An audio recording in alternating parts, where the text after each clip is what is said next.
core difference between mesh security and replicated security and the Cosmos Hub as we have it now since a couple of days is mesh security has this concept of interchain staking, as you described, right? Basically, that you have a token that can secure different chains and vice versa. And on the Cosmos Hub, replicated security means you have to replicate the entire validator set, which doubles the infrastructure cost and like overhead. They have to run a new server for every single consumer chain. So from your view, like, what are your thoughts? I don't know if you followed like the proposal 187, the implementation of it.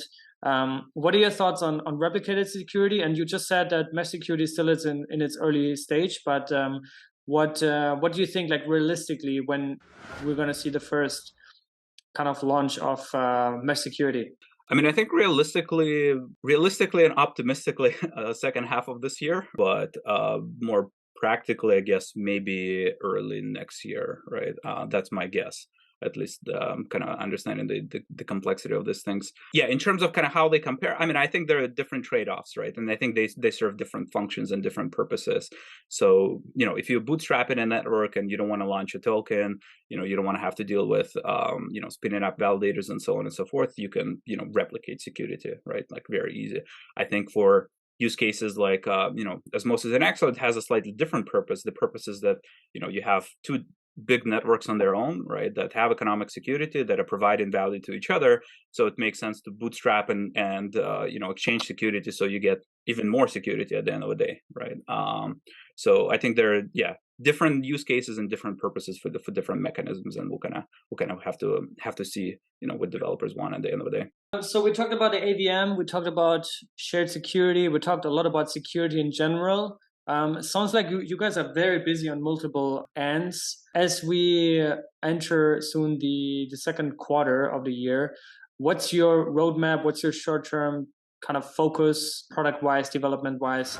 And yeah, maybe, you know, something that's in the works that's coming out throughout the year. Yeah, I mean, I think most of the roadmap, you know, can probably be summarized through the talk that we gave at the Interop last week. So, you know, I'll drop a link there as well. Basically, it's going to be focused around the launch of the, you know, virtual layer at Axelar, making new connections across a bunch of different ecosystems. So we have a pretty deep pipeline there. And then finally, you know, working through this, you know, the interchain kind of a maestro services that we've been discussing, where the idea is to, again, like help developers actually build and deploy their applications across the Web3, right, and across all the different chains. So that's what the next year I think is going to look like. It's going to be, you know, busy, a lot of services and a lot of products to build. Let's do some questions from the audience. First one from someone somewhere. Does he think that CBDCs will be interoperable? And can you go over cross-chain app examples, Eli 5 style? Is CBDC going to be interoperable? It certainly must be if it wants to, you know, if it wants to survive in this ecosystem, right? I think we've seen, you know, with other stable coins, it's kind of inevitable that they launch on one chain and then they have to think about, well, how do I launch another chain, right? How do I go back and forth between them?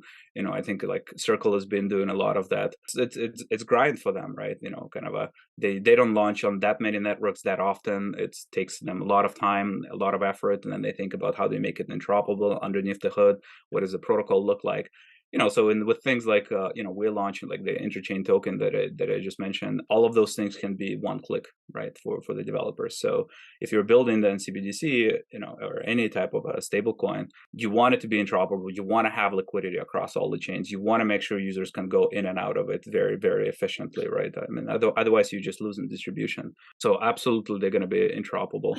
And I think one, you know, example app that actually leverages interoperability of stablecoins, you know, built on top of Axelar is a Squid router. So you can kind of take a look and play with it. And it does it very, very uniquely, where it composes different dexes across different chains. So it's composed in a Uniswap, you know, on Ethereum with like a Uniswap instance on the, you know, other chains or other dexes completely.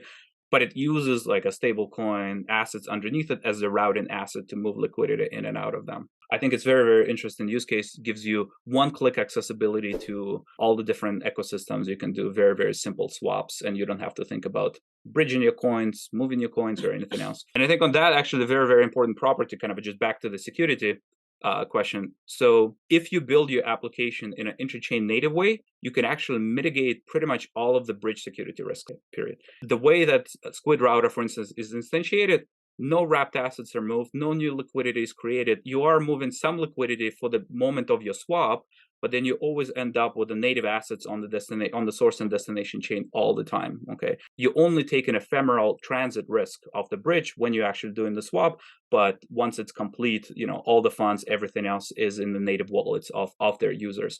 And so that's finally, I think, back to your point about the security and why we think it's important to think about deployment and building an interchain, is because it enables new developer paradigms that have very, very different properties, and you can mitigate actually most of the bridge risks if you build in the right architectures in the interchain. And I think that's incredibly important, and I think it's going to be super, super interesting to build these types of applications. Yeah.